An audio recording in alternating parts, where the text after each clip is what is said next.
స్త్రీ అర్థం చేసుకోలే. ఒక పురుషుడికి కావాల్సిన number 1 is not sex. Many people misunderstand it. The number 1 requirement is not sex, it is honour. When there is no honour, he will not even count you. పురుగు చూసినట్టు కూడా చూడటం, లెక్క కూడా చేయడు. గౌరవించు, you have his attention. You honour, he's all yours. You honour, he will do anything for you. You honour, he will give his life for you. That is honour. And for a woman చెప్తానా, they are emotional beings. They are very emotional.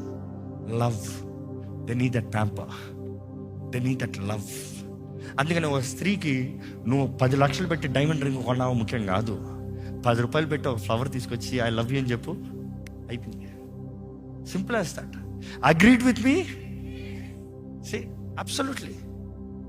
నా భార్య ఉంటుంది, మీరేం చేయొద్దు, నా just పూలు ఇచ్చేయండి అంటే అంతే.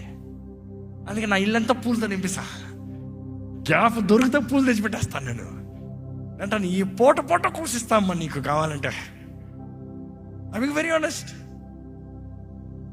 అక్కడ పూలు వంట ముఖ్యం కాదండి, ఇస్తావు చూడు. నా కూతురుని చూస్తాను, అది స్కూల్ నుండి వచ్చేటప్పటికి కొన్ని పూలు రాలుతాయి. అది ఎత్తుకుని నా దగ్గర ఎప్పుడు ఒక్క పువ్వు కూడా ఈరోజు ఇచ్చింది లేదు. నేరుగా మమ్మీ అని వెళ్తుంది, వాళ్ళ అమ్మ దగ్గరే పెడతారు. నాకు అర్థమైంది, అమ్మకి పువ్వులు కావాలి, ప్రేమ కనపరచబడాలి. మమ్మీ నేను ప్రేమిస్తానని చెప్తాం ఒకటే, ఆ పువ్వు తీసుకెళ్ళి చెప్తే వాళ్ళ అమ్మ మొహం చూడాలి, మెరిసిపోతుంది. These are simple keys. ఈరోజు మనం చేయాల్సిన చేయకుండా దేవుడు ఎలాగో ఒక కుటుంబాన్ని దీవెనిస్తాడు. నీలో ప్రేమ లేదు, నీలో లోబడే మనసు గౌరవం లేదు. దేవుడిని అంటున్నావు, దేవా నా ఇల్లుని కట్టు అంటున్నావు. How can? ఈరోజు ఈ వాక్యం వినేటప్పుడు జ్ఞాపకం చేసుకోండి, వివాహం అన్ని విషయంలో దేవుని వాక్యం తెలియజేస్తుంది ఏంటి? ఘనమైంది. అబ్బా టైం చాలా అయింది, ఒక 5 నిమిషాలు ప్రార్థన చేసి ముగిద్దామా? I you with me? దయచేసి స్థలంలో వచ్చండి, ప్రార్థన చేద్దాం.